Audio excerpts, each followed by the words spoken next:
48/Menhub 1002 merevisi SK. Konflik manusia dan hewan di Sumatera Selatan kurun 2 bulan sejak November hingga Desember 2019 sudah terjadi 7 kasus. Masing-masing serangan harimau Sumatera di pagar alam, lahat, dan muara ini.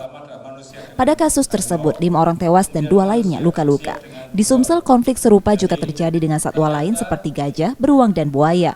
Penanggulangan konflik yang tepat meminimalisir dampak yang ditimbulkan dibutuhkan penanganan bersama. Pemda Sumsel dan ZSL Indonesia mulai merumuskan penanggulangan konflik manusia dan satwa liar tersebut untuk meningkatkan pemahaman para pihak tentang kebijakan penanggulangan konflik satwa serta menyepakati pembagian peran dan tanggung jawab.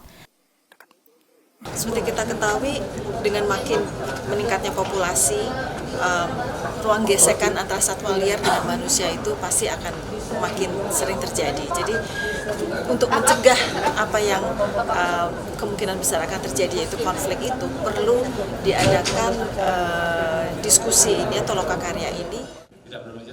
Pemda Sumsel mengaku sudah membentuk Satgas Gabungan menanggulangi konflik manusia dan hewan liar tersebut.